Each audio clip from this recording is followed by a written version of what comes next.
I've always believed that money doesn't buy happiness, but it certainly buys the kind of silence that mimics it perfectly. My name is Desmond, and for the last 5 years, I've been under the assumption that I was a master of my own world.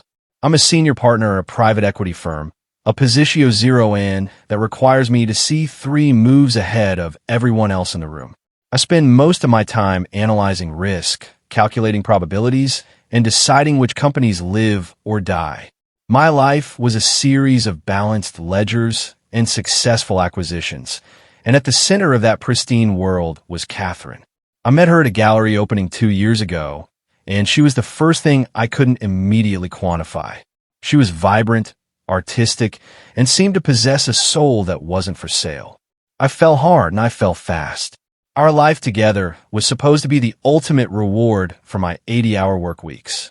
I bought a penthouse that looked out over the city, a place where the clouds felt close enough to touch and the noise of the streets felt like a distant memory. I wanted Catherine to have everything. While I was out closing deals and navigating the cutthroat waters of high finance, I wanted her to be comfortable. She had been struggling to find her footing in the marketing world since we met, and I told her not to worry. I told her the right opportunity would come, and until then, my success was our success. I gave her a black card, a wardrobe that belonged in a magazine, and the freedom to spend her days however she chose. I thought I was being the perfect partner. I thought I was providing a foundation for her to build her dreams on. Every morning, I wake up at 5, watch her sleep for a moment, and feel a sense of profound peace. She looked so innocent with her hair splayed across the silk pillows I'd bought her. I'd head to the office, fueled by the idea that I was protecting this little sanctuary we had built. My best friend, Tony, was the only one who really understood the pressure I was under. We had been inseparable since our freshman year of college. We climbed the corporate ladder together, though he took a path into venture capital that was just as lucrative as mine. Tony was the guy who knew where the bodies were buried. He was the one I called when a deal went south or when I just needed to vent about how absurd our tax brackets is. That he was more than a friend. He was my brother. He had his own key to the apartment, a gesture of trust that I never questioned. He was often there when I got home, sharing a drink with Catherine, keeping her company so she wouldn't feel the weight of my long hours. I thanked him for it. I actually thanked him for being such a loyal friend. Then there was Trey. Trey is Catherine's cousin, and from the moment she introduced us, I could see how much he meant to her. They grew up like siblings in a house that didn't have much, and their bond ever since has only grown stronger. I respected that. Trey was a photographer, a guy who lived for the perfect shot, but didn't seem to care much about the perfect paycheck.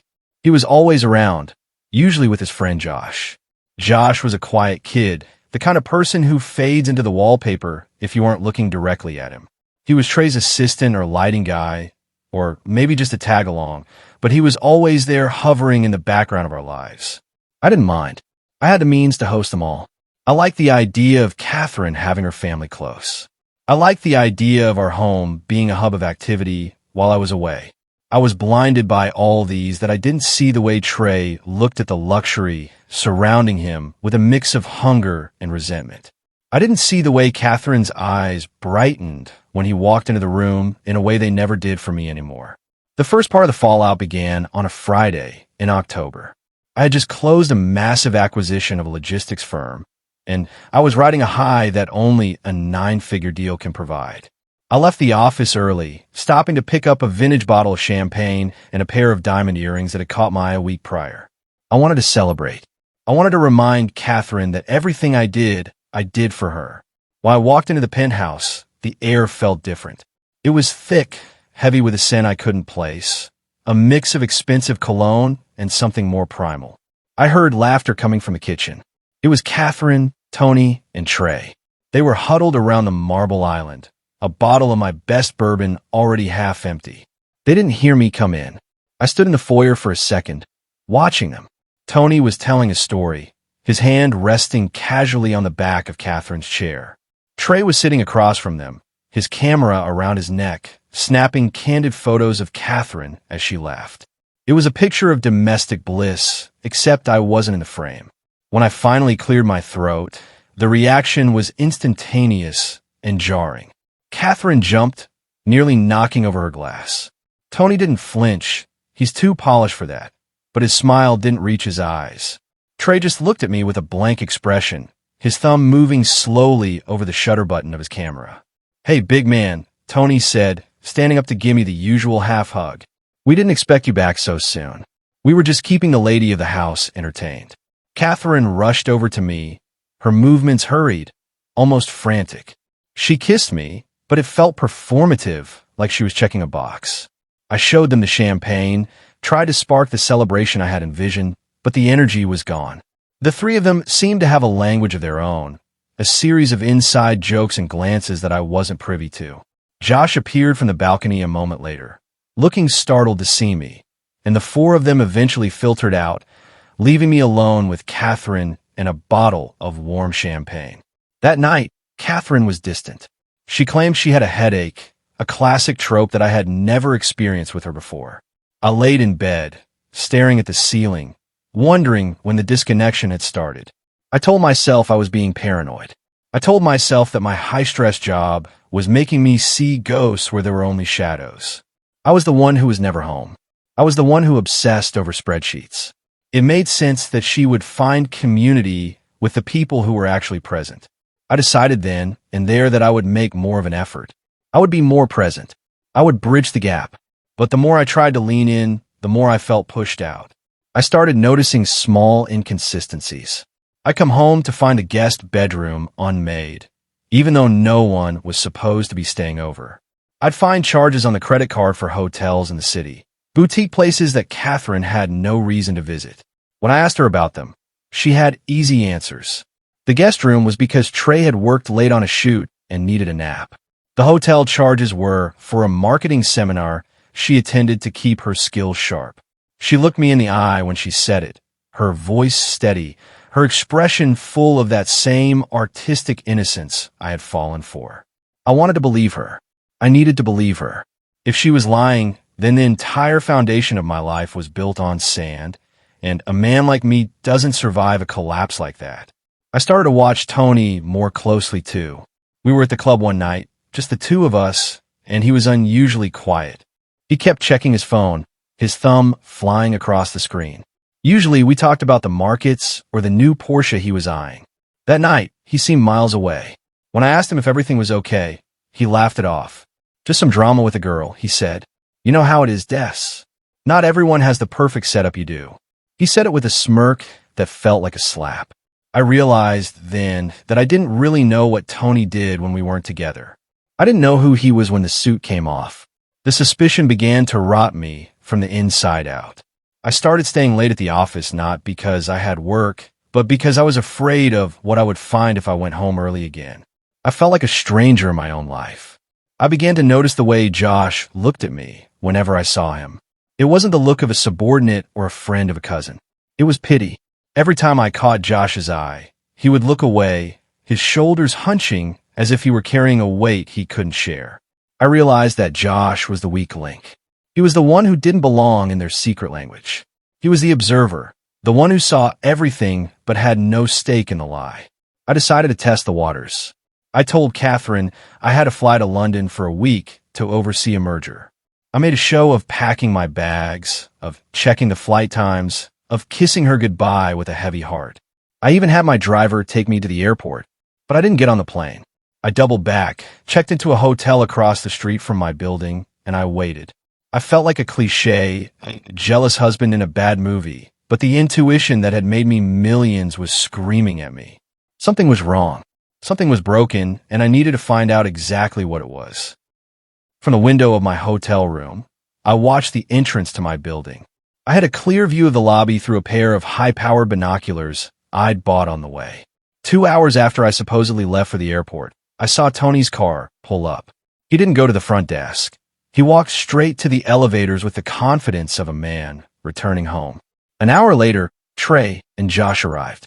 They were laughing, carrying bags of food and crates of beer. They looked like they were heading to a party. My heart felt like it was being squeezed by a cold hand. I sat in the dark, watching the lights of my own penthouse 34 floors up. I could see shadows moving behind the sheer curtains, the silhouettes of the people I loved most in the world, celebrating my absence. I stayed there all night. I didn't sleep. I just watched. I saw the lights go out in the living room and turn on in the master bedroom. I saw the balcony door open and the glow of cigarettes as Trey and Tony stood out there together, talking like brothers. The betrayal was so overwhelming that I couldn't even process it. It wasn't just a wife or a girlfriend cheating. It was a systemic invasion of my life. They were using my home, my money, my alcohol, and my trust to facilitate a life that didn't include me. I felt a wave of nausea, so strong, I had to sit on the floor of the hotel room. The next morning, I watched them leave. Tony left first, looking sharp in a fresh suit, probably heading to a meeting we were supposed to have via Zoom from London. Then Trey and Josh left, Trey looking smug, Josh looking like he wanted to crawl into a hole. Finally, Catherine stepped out onto the balcony. She was wearing my robe, the one I'd brought back from trip to Tokyo. She stretched, looking out at the city with a smile of pure contentment. She looked like a woman who had everything she ever wanted. I didn't go back that day. I stayed in the hotel for 3 more days, watching the cycle repeat. Different combinations of the 3 men would arrive and leave. Sometimes it was just Tony. Sometimes it was just Trey. Sometimes it was all of them. It was a rotating door of infidelity, a sickening cycle of betrayal. I realized that Catherine wasn't just having an affair.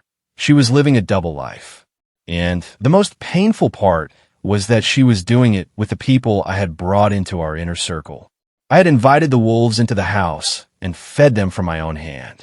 By the 4th day, the shock had worn off, replaced by a cold, calculating rage. I'm a man of business, and when a project is failing, you don't try to fix it with sentiment. You cut your losses. You liquidate. You destroy the competition. I began to formulate a plan. I wasn't going to just confront them. I was going to dismantle them. I wanted to see the look on their faces when they realized that the man they thought was a blind provider was actually the one holding all the cards. I started by calling my private investigator, a man I'd used strictly for business for years. I didn't tell him it was personal. I just gave him the names and told him I wanted everything. Every text, every bank statement, every hidden secret. I also reached out to my tech team at the office. I told them I wanted a security upgrade for the penthouse, something that could be managed remotely and wouldn't be visible to the naked eye. Within hours, they had installed a network of pinhole cameras and high-fidelity microphones throughout the apartment, disguised as smoke detectors and light fixtures. I told Catherine it was a gift from the firm, a perk for my recent promotion. She didn't even blink. She just thanked me and asked when I'd be home from London. "I'm coming home tomorrow," I told her over the phone, my voice as smooth as glass. "I can't wait to see you. I can't wait to get back to our life." As I hung up, I looked at the monitor in my hotel room. I watched her turn to Trey, who was lying on our bed, and relay the message.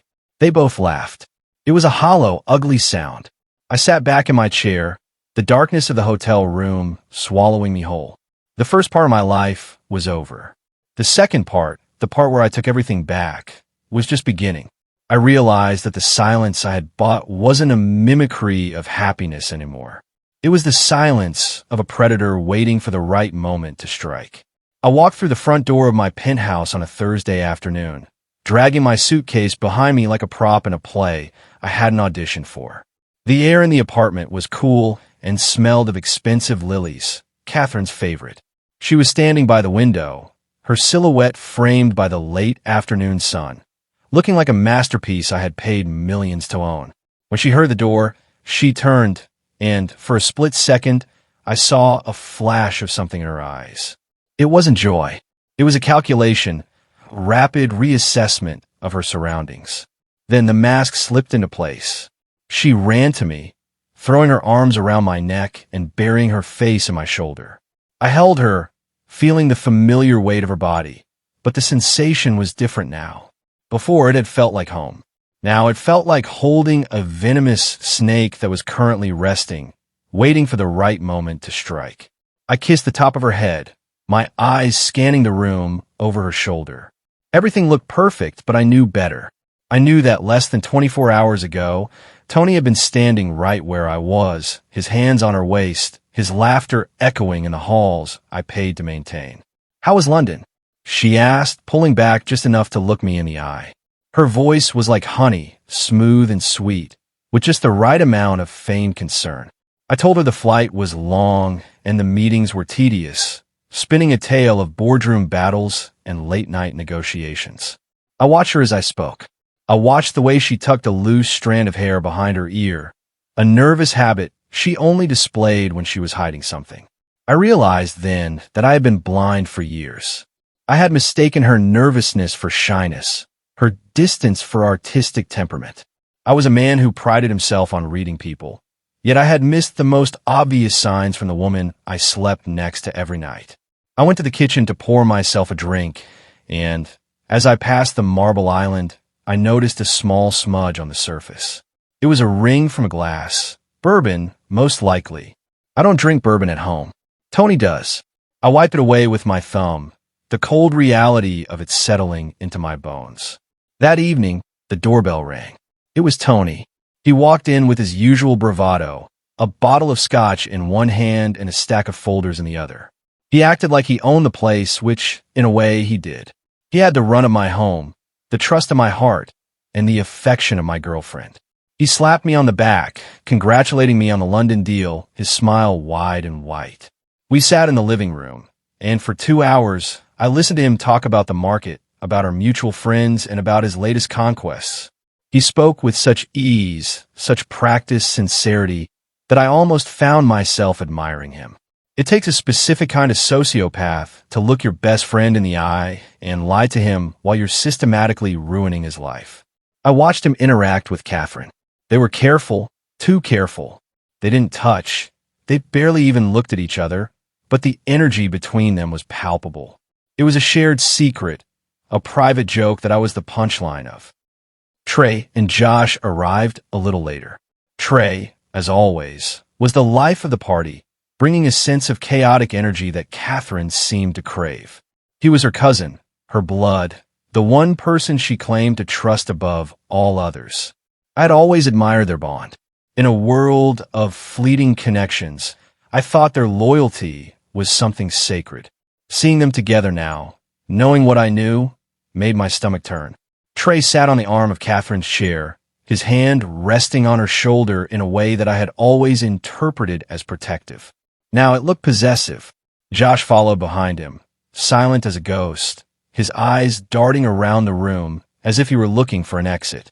Josh was the only one who looked uncomfortable. He was the only one who seemed to have a conscience, and I knew I could use that. I played the part of the gracious host, pouring drinks and asking Trey about his latest photography projects.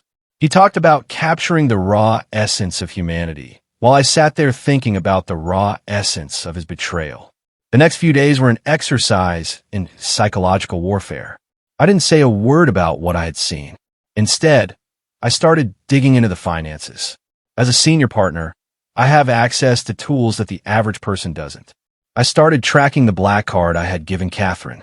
I saw the charges at high-end hotels, the expensive dinners for two at restaurants I never frequented, the withdrawals of cash that went unaccounted for. But it wasn't just Catherine. I looked into the investments Tony had been managing for me. I found administrative fees and consultation costs that led back to shell companies owned by Trey. They weren't just betraying me emotionally. They were bleeding me dry. They had turned my life into a personal ATM, a source of endless funding for their twisted little arrangement. I felt a sense of cold, detached fascination. It was like watching a parasite consume its host from the inside out. I began to spend more time with Josh. I'd invite him over under the guise of wanting to help him with his own career, offering him advice on how to manage his finances or set up a business. At first, he was hesitant, barely speaking more than a few words. But slowly, he started to open up. He was a simple guy, caught in a web he didn't fully understand. He looked up to Trey, but he was terrified of him too. One afternoon, while Catherine and Trey were out scouting locations for a shoot and Tony was at the office, I sat Josh down on the balcony.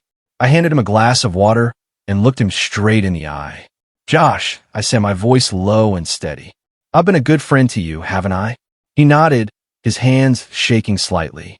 "I know what's going on," I continued. "I know about Catherine. I know about Tony. And I know about Trey. The blood drained from Josh's face so quickly I thought he might faint. He started to stutter, trying to find a way to deny it, but I held up a hand. I'm not here to punish you, Josh. I'm here to give you a choice. You could be part of the wreckage when this all comes down, or you could be the one who helps me clear the debris. He looked at me, his eyes wide with fear and a strange kind of relief. He told me everything. He told me how it started, how Catherine and Trey's relationship had always been more than just cousins, a dark secret they had carried since they were teenagers. He told me how Tony had found out and, instead of telling me, had demanded a piece of the action.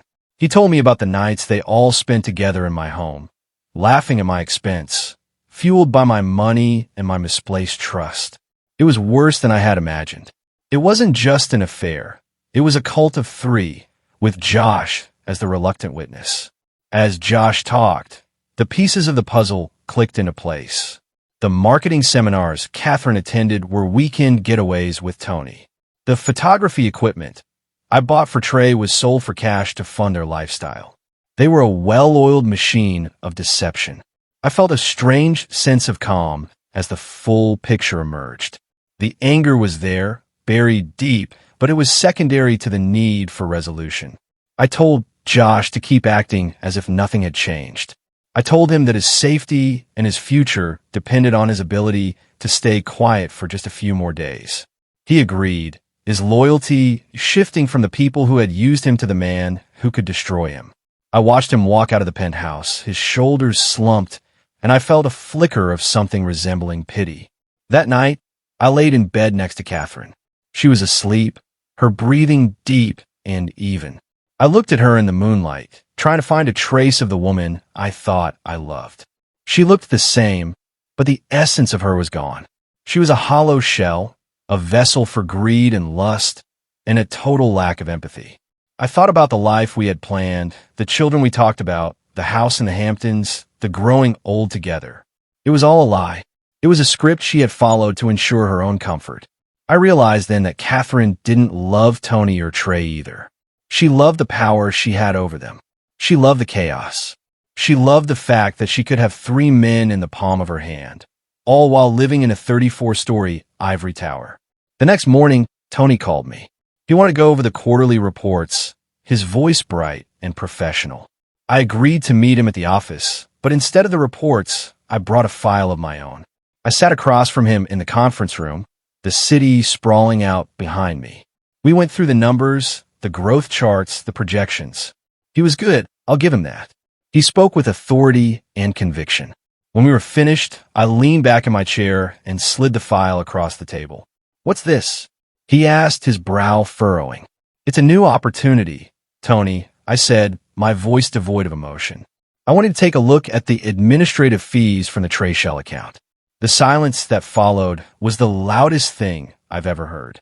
Tony didn't move. He didn't breathe. He just stared at the file, his face frozen in a mask of realization. He didn't try to explain. He knew me too well for that. He knew that if I had the file, I had everything. He looked up at me, and for the first time in 15 years, I saw fear in his eyes. Des, he started, his voice cracking. Don't, I said, cutting him off. There are no words for this, Tony. There is no apology that fixes 15 years of friendship turned into a transaction. I told him he had 24 hours to resign from the firm and move his assets out of my reach. If he didn't, the file would go to the board and the SEC. He nodded slowly, his bravado gone, replaced by the hollow shell of the man I used to know. I left the office and drove for hours. I didn't have a destination. I just needed to move. I thought about the irony of my life. I had built an empire based on truth and data, yet I had lived a lie in my own home. I had surrounded myself with people who I thought were my foundation, only to find out they were the ones digging the hole I was supposed to fall into. I felt a profound sense of loneliness, not because I was losing them, but because I realized I never truly had them. The we I had fought for didn't exist. It was just I, standing on a mountain of glass that was starting to crack. When I finally returned home, Trey was there. He was in the living room, his camera equipment spread out across the floor. Catherine was posing for him, draped over the velvet sofa in a way that was both elegant and provocative. They looked like a couple in a high-fashion editorial. When they saw me, they didn't even try to hide their closeness. Trey kept clicking the shutter, his eyes focused on Catherine. "You're back early again," Catherine said, her tone almost bored. I didn't answer. I just walked to the balcony and looked out at the city. The sun was setting, painting the sky in shades of orange and bruised purple. It was beautiful in a tragic kind of way. I felt the weight of the cameras in the room, the silent witnesses to the final acts of this drama. I turned back to them, my expression unreadable. "I'm thinking of having a dinner party tomorrow night," I said. "Just the 5 of us. Tony, Josh, you two, and me. A celebration of family and friendship."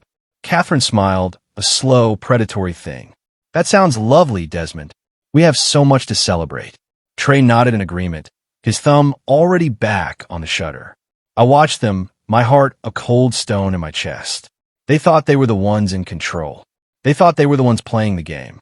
They had no idea that the dinner party wasn't a celebration. It was a funeral. The next 24 hours were a blur of preparation. I worked with the security team to ensure the feeds were live and the audio was crystal clear. I coordinated with my legal team to have the paperwork ready for the moment the dinner ended. I spoke to Josh one last time, making sure he knew his role. He was terrified, but he was ready. He wanted out as much as I wanted him gone. I spent the afternoon at the florist, picking out the most beautiful, expensive arrangements I could find. I wanted the setting to be perfect.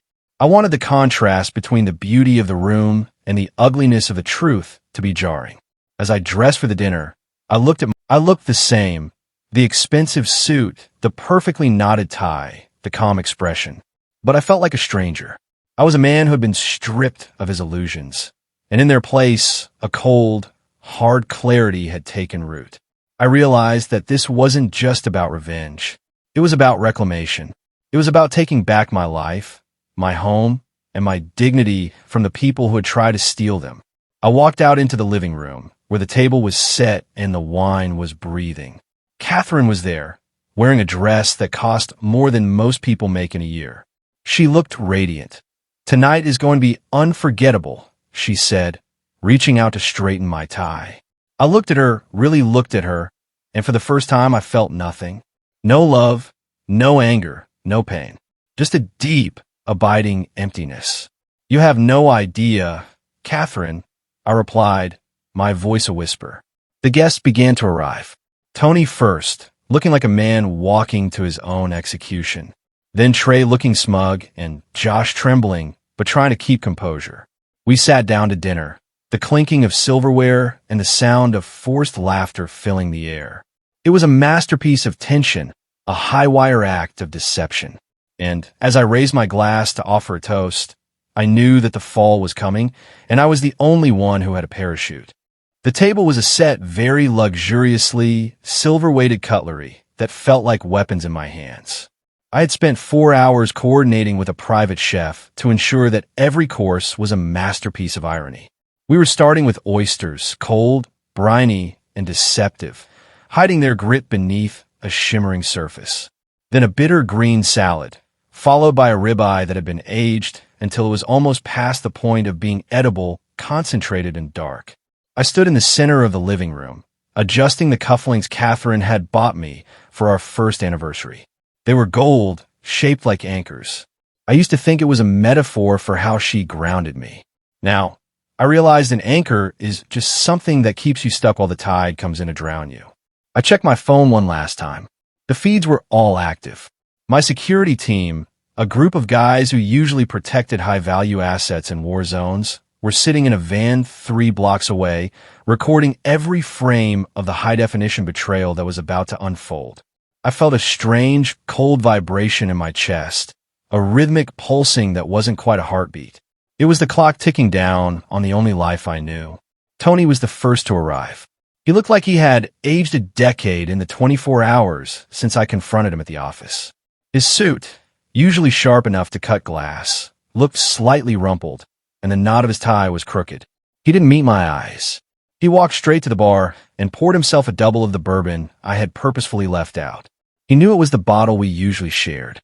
He knew every sip was a reminder of the decade and a half of history he had lit on fire. I watched him from the shadows of the hallway, fascinated by the way guilt manifests in a man who thinks he's untouchable. He stayed near the window, looking out at the city as if searching for a way to jump without hitting the pavement. He was a shell. I had already dismantled his career, but tonight I was going to dismantle the man. I stepped into the room, and he jumped as if I'd fired a gun. I greeted him with a smile that didn't reach my eyes, a professional, polished mask that I had perfected over 1,000 board meetings. I told him I was glad he could make it, that the evening wouldn't be the same without my best friend. He nodded, a jerky, mechanical motion, and swallowed the bourbon in one go. Then came Trey and Josh. Trey was wearing a leather jacket that cost more than his car, likely paid for by one of the equipment grants I'd funneled through Catherine. He walked in with an air of unearned confidence, his arm draped over Josh's shoulder. Josh looked like he was walking to the gallows. His eyes were red-rimmed, and he kept wiping his palms on his jeans. He looked at me, and for a second, I saw a silent plea for mercy. I gave him a slight, imperceptible nod. He had done his part. He had given me the truth, and in exchange, I would make sure he wasn't buried in the rubble. Trey, however, was oblivious. He walked over to Tony, tried to give him a high five that Tony ignored, and then turned to me with that smug, lazy grin that I had once mistaken for artistic charisma. He started talking about a new lens he wanted, some 5-figure piece of glass that he absolutely needed for his next project. I listened, nodding along, thinking about the fact that by this time tomorrow, he wouldn't even be able to afford a disposable camera. I told him we could talk about the funding after dinner. I told him tonight was about family. Catherine emerged from the bedroom last. She was a vision in midnight blue, a silk slip dress that clung to her in all the right places. She had spent 2 hours on her hair and makeup, and the result was devastating. She looked like a queen, or perhaps more accurately, like a high-stakes gambler who knew she held the winning hand. She went to me first, kissing my cheek, her scent, that damn lily perfume, filling my senses. It was a sensory trigger, a memory of nights when I thought she was the only thing in the world that was real. Then she turned to the others. She greeted Tony with a cool, distant nod that masked their secret history. And then she went to Trey. The way she looked at him was different. It was a look of deep, ancient familiarity, a connection that was unsettling, not meant for people that are related. She touched his arm, a brief, lingering contact that sent a jolt of ice through my veins. They thought they were being subtle. They thought they were the smartest people in the room. They had no idea they had been outsmarted. We sat down to dinner. The silence was immediate and heavy, broken only by the clinking of silverware and the soft, rhythmic hum of the city outside. I took the head of the table, with Catherine on my right and Tony on my left. Trey and Josh sat opposite each other. I raised my glass of wine, a vintage that had been cellared for 20 years, waiting for a moment like this. A toast, I said, my voice steady and resonant. To loyalty, to the people who know us best, and to the secrets that keep us together. I saw Tony's hand shake. I saw Catherine's eyes flicker toward Trey for a fraction of a second. They all drank, the wine turning to vinegar in their throats. I began to talk about the early days, how Tony and I had shared a studio apartment and lived on ramen while we dreamed of the 34th floor. I talked about how I had met Catherine and how I felt like I had finally found the piece of the puzzle that was missing. I spoke with a warmth that was entirely manufactured, a performance of a man who was deeply in love and deeply satisfied. The first course was served, and the tension in the room reached a boiling point. I turned my attention to Trey. So, Trey, I said, leaning forward, Catherine tells me you two were always close growing up. Like two halves of a whole, she said. Tell me, what was it like? Being the only person who truly understood her? Trey shifted in his seat, his smugness flickering for the first time. It was just, family, he said, his voice straining for its usual nonchalance. We looked out for each other. No one else really got us. Catherine chimed in, her voice smooth and defensive. Trey was the only one who didn't judge me, Desmond. He saw me for who I was, even when I didn't see it myself. I nodded, taking a slow sip of wine. That a beautiful thing, I said. True intimacy. It's so rare to find someone you can be your complete, unfiltered self with. Someone who knows your every move, your every desire. I turned to Tony. Wouldn't you agree, Tony? As someone who's known me for 15 years, Tony looked like he was going to vomit. He stared at his plate, the oyster sitting untouched in its shell. Yeah, Des. Rare, he whispered. I laughed, a sharp, sudden sound that made everyone jump. You're unusually quiet tonight, Tony. Not like you at all. Usually, you're the one telling the stories, the one leading the charge. Are you feeling okay? Maybe the London deal was more stressful than I thought. I know I've been away a lot lately, leaving you to hold down the fort here. I hope it hasn't been too much of a burden. I looked at Catherine as I said it, watching for the tell. She didn't miss a beat. She reached out and placed her hand over mine on the table. Tony has been a lifesaver, Desmond. He's been here whenever I needed anything. You chose your best friend well. I felt the heat of her hand, the warmth of her skin, and I wondered how someone could be so beautiful and so utterly devoid of soul. The main course arrived, the dark, rich meat of the ribeye bleeding into the white porcelain of the plates. I started to talk about the concept of value. In private equity, we spend a lot of time trying to determine what something is actually worth, I said, cutting into the steak. Not what people say it's worth, but its true, intrinsic value. Sometimes you find a company that looks perfect on paper, high growth, clean audits, great branding. But when you look under the hood, you find that it's all built on debt. You find that the CEO is embezzling, the board is complicit, and the whole thing is a house of cards. What do you do then? Do you try to save it? Or do you just let it burn so you can start over with something clean? I looked around the table. No one was eating. Even Trey had stopped his posturing. The air in the room was so thick with unspoken truth that it felt like we were underwater. Josh was the only one who couldn't take it anymore. He stood up abruptly, his chair screeching against the hardwood floor. I have to go, he stammered, his eyes darting toward the door. I don't feel well. I'm sorry. I looked at him with genuine compassion. Sit down, Josh, I said, my voice softening. You're fine. We're just having a conversation among friends. Besides, you haven't seen the dessert yet. It's the best part. Josh looked at Trey, then at me, and slowly sank back into his seat. He looked like a man who had been told the exit was locked. Trey glared at him, his jaw tight. What's wrong with you, man? Relax. Desmond's just talking shop. You know how he gets. Trey was trying to regain control, trying to steer the ship back into familiar waters, but he didn't realize the ship had already hit the iceberg. I turned the conversation toward the future. I talked about the plans I had for the penthouse, how I was thinking of redecorating, of clearing out the old memories and starting fresh. I talked about a trip I wanted us all to take, a long cruise where we could be isolated from the rest of the world.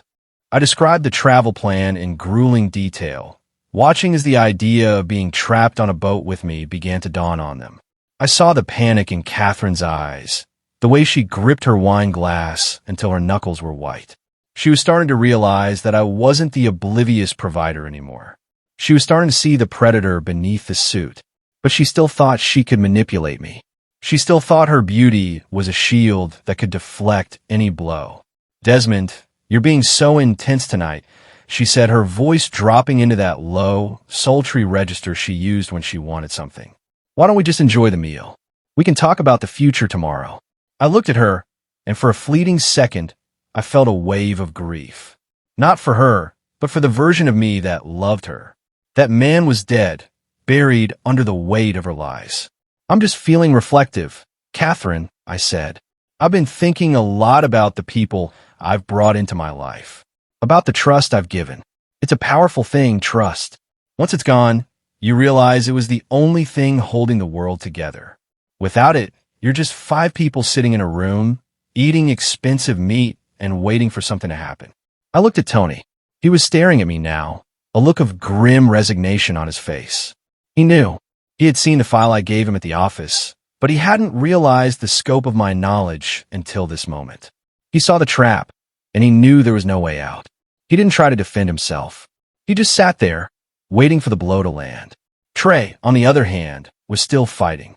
He was still trying to play the part of the cool, detached cousin. You're getting all philosophical on us, Des, he said, trying to laugh. It's just dinner. We're all here because we love you. Right, Catherine? Catherine nodded, her expression a mask of devotion. Of course, she said. We're your family, Desmond. Always.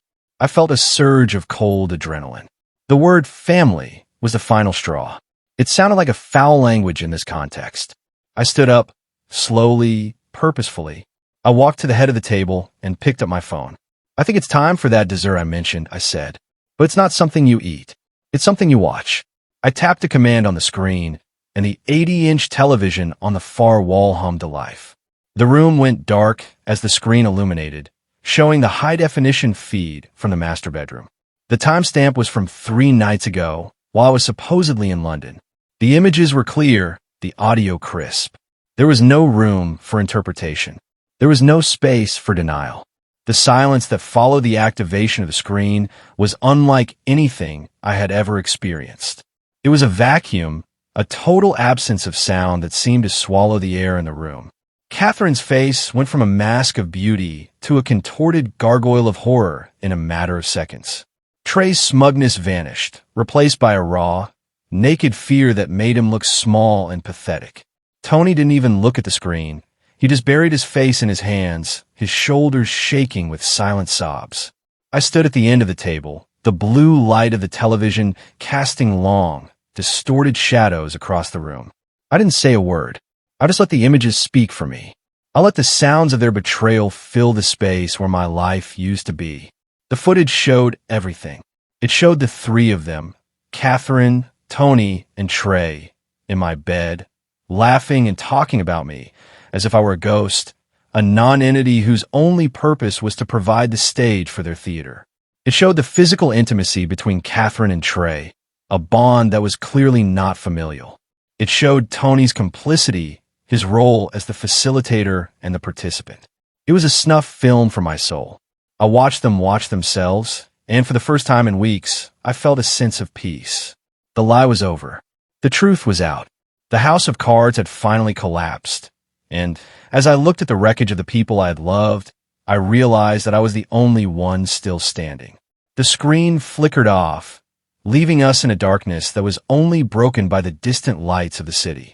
I walked over to the light switch and flipped it on, the sudden brightness causing everyone to flinch. I looked at the 4 of them, sitting around my table, surrounded by my things, and I felt a profound sense of disgust. Not anger, not even hatred, just a deep, abiding revulsion. "I'm done," I said, my voice flat and final. "The bags are in the hall. The accounts are frozen. The locks have been changed. You have 5 minutes to leave my home, or the security team downstairs will assist you." I looked at Tony. "Your resignation is on my desk." I looked at Trey. "Your lease is terminated." And I looked at Catherine. I looked at her until she had to look away. "You're nothing," I whispered. "You're a ghost in a blue dress." As they scrambled to leave, tripping over themselves in their haste to escape the scene of their crime, I didn't move. I stood by the window, watching as the elevators took them down to the street level. I saw them emerge from the building, huddled together like refugees from a war they had started. I watched as they disappeared into the night, for small, broken figures lost in the vastness of the city. I turned back to the room. The table was still set, the wine was still in the glasses, the meat was still on the plates. It looked like a crime scene, which I suppose it was. I walked over to the bottle of bourbon, poured myself a final drink, and sat down in the chair at the head of the table. The penthouse was silent now, a true silence that wasn't bought or manufactured. It was the silence of a new beginning. I raised my glass to the empty room, to the man I used to be, and to the man I was about to become. The game was over, and I had won. But as I looked out at the lights of the city, I realized that the hardest part wasn't the betrayal. It was the realization that in a world built on ledgers, some debts can never be repaid. The silence that followed the slamming of the penthouse door was the loudest thing I had ever heard. It wasn't a peaceful silence. It was a vacuum, a sudden drop in pressure that made my ears ring and my lungs feel thin.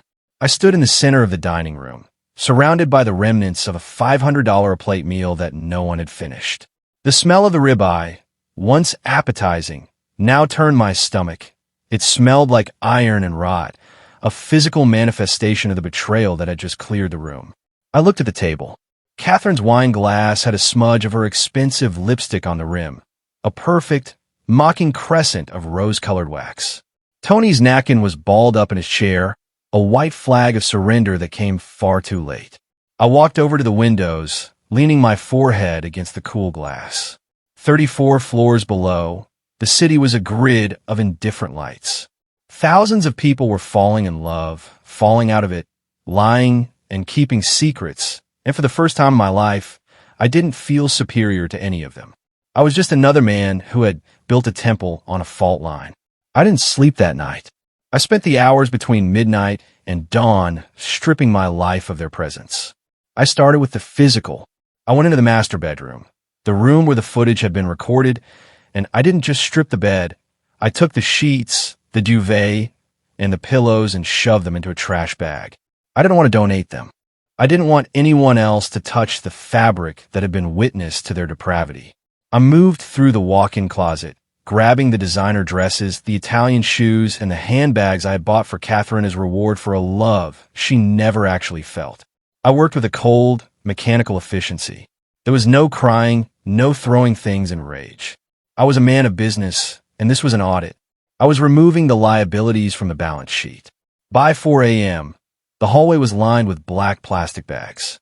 The penthouse looked skeletal, stripped of the vibrant, artistic flair Catherine had brought to it. It looked like what it was, an expensive box of air. Before I knew it, morning came. I sat at my mahogany desk and opened my laptop. This was the part one was built for. I called my lead counsel, a man who charged by the minute and was worth every penny. I didn't apologize for the hour. I told him I wanted the NDA violations for Tony processed by the Star Business. I wanted the forensic accountants to finalize the report on the shell company's Trey had been using to launder my donations. Most importantly, I wanted a restraining order drafted for Catherine. I wanted a legal perimeter around my life that was as impenetrable as the security on my bank accounts. My lawyer listened in silence, his voice a gravelly monotone as he took notes. He didn't ask how I was doing. He knew that for a man like me, the how was answered by the how much. He promised the paperwork would be ready for signature by 9 a.m. Around 7 a.m., my phone buzzed. It was a text from Josh. He had sent a single message. "I'm sorry, Desmond." I didn't want any of it. I sat looking at the screen for a long time. Josh was the only one who hadn't truly benefited, yet he was the only one who felt the weight of the guilt. I realized then that Trey had likely used Josh the same way he used me, as a shield and a source of labor. I replied simply, "Don't be sorry. Be better." I sent him a wire transfer, not enough to be a bribe, but enough to get him out of the city, away from Trey's toxic orbit. It was the only act of grace I had left in me. Everyone else was going to feel the full weight of the mountain I was about to drop on them. The fallout began at 10 a.m. I was in my office, the glass walls offering a panoramic view of the financial district. I watched the emails fly. Tony was the first to fall, because I had documented his use of company resources to facilitate his affair, using the corporate jet for client meetings that were actually weekends with Catherine. The board didn't just ask for his resignation. They fired him for cause. In our world, that's a death sentence. His stock options were clawed back, his reputation was incinerated, and by noon, his name had been scrubbed from the company website. I heard from a mutual friend that he was seen leaving the building with a cardboard box, the security guards trailing him like he was a common thief. I felt a momentary flicker of something, not joy, but a grim sense of cosmic correctedness. He had traded 15 years of brotherhood for a few nights in my bed.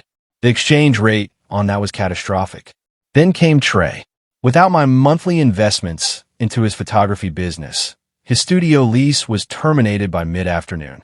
I had also made a few calls to the galleries that were planning to show his work. I didn't have to lie. I just suggested they do a more thorough background check on the source of his funding. By sunset, Trey was a persona non grata in the art world he had spent so much energy trying to infiltrate. He called me 17 times. I didn't answer. I blocked his number and watched as he spiraled in real time through his social media, posting cryptic, angry rants about the soul-crushing nature of capital. He was a boy playing at being a man, and I had simply taken away his toys. Catherine was the hardest part. She didn't call. She didn't text. Instead, she showed up at the office at 3 p.m., bypassing the receptionist with the practiced ease of someone who belonged there. When she walked into my office, she wasn't crying. She looked defiant. She was wearing the same blue dress from the night before, though it was wrinkled and stained. She looked like a fallen angel who hadn't quite realized she was in hell yet. "Desmond," she said, her voice trembling but sharp. "You can't do this. You can't just throw me out like I'm nothing. I've given you 2 years of my life." I looked up from my monitor, my expression as flat as the glass on my desk. "You didn't give me 2 years, Catherine," I said. "You sold them to me, and the product was defective. I'm just exercising my right to a refund." She tried everything. She tried the tears, the he meant nothing speech, the Trey is family it's complicated lie. She even tried to blame me, saying my absence had driven her into their arms. I listened to it all with a detached curiosity, like a scientist watching a specimen struggle in a petri dish. I realized that I didn't even hate her anymore. Hate requires passion, and I was entirely out of that. I felt a profound, chilling indifference. When she finally ran out of words, she slumped into the chair opposite me, the chair where I had sat with billionaires and titans of industry. "What am I supposed to do?" she whispered. "I have nothing." I leaned back, folding my hands over my chest. "You have exactly what you started with, Catherine. You have your looks, your talent for deception, and your cousin. I suggest you see if they can pay your rent." I buzzed security, and as they let her out of the building, she didn't look back. She knew the game was over. The weeks that followed were a blur of reconstruction. I sold the penthouse. I couldn't stand the way the light hit the floor in the afternoons, reminding me of the shadows I'd seen on that screen. I moved into a smaller, more modern space in a different part of the city, a place with no history, no velvet sofas, and no hidden cameras. I threw myself into work with a ferocity that concerned even my partners. I closed 3 more deals before the end of the quarter, adding more zeros to a bank account that already felt like an insult to the concept of enough. I became a ghost in the social scene. I stopped going to the clubs, the galas, the openings. I realized that the life I had built with Catherine was a stage set, and I was the only one who didn't know the play was a farce. I saw Tony one last time, months later. I was walking out of a restaurant, and he was standing on the corner, waiting for a bus. He looked smaller, his expensive suit replaced by a cheap, off-the-rack blazer. He looked at me, and for a second, I saw the man I'd spent my 20s with, the guy who had shared his last $20 with me, so we could buy a pizza. For a split second, I wanted to reach out, to say something, to fix the unfixable. But then I remembered the way he had looked at Catherine on that screen. I remember the laughter. I walked past him without a word, the cold air of the city filling the space between us. Some bridges don't just burn, they vaporize. I heard through the grapevine that Trey and Catherine had tried to make a go of it, living in a cramped apartment on the outskirts of the city. But without the fuel of my money, the fire of their forbidden love apparently burned out pretty quickly. Trey was arrested for some minor fraud a few months later, and Catherine did what she always did. She found someone else. I saw a picture of her in a society rag, draped on the arm of a real estate developer in Miami. She looked beautiful. She looked happy. She looked exactly like the woman I had fallen for. I felt a pang of pity for the man next to her, but not enough to warn him. Some lessons have to be paid for in full. Now, I stand on the balcony of my new home. It's higher up than the last one, the air colder and the view more expansive. I have everything a man is supposed to want. I have the career, the wealth, the freedom. But the silence is different now. It's no longer a vacuum. It's a choice. I've learned that the most expensive thing in the world isn't a penthouse or a diamond. It's the truth. It costs you your illusions, your comfort, and sometimes the people you thought you couldn't live without. But in the end, it's the only thing that's worth the price. I look out at the city, the jagged crown of glass and steel that I once thought I owned. I don't own it. No one does. We're all just passing through, trying to find something real in a world made of light and shadow. I pour myself a drink, a good scotch, neat, and raise the glass to the horizon. I'm alone, but for the first time in 2 years, I'm not lonely. I'm finally, irrevocably free. The ledger is balanced. The accounts are closed. And as the city lights begin to flicker on, I realized that the story didn't end with the betrayal. It ended with me. And for now, that is more than enough. I step back inside, closing the door on the wind, and for the first time in a long time, I don't look back. I just keep moving forward into the quiet, honest dark. To listen to more stories like this, make sure to subscribe and hit that notification bell. See you in the next video. Peace out.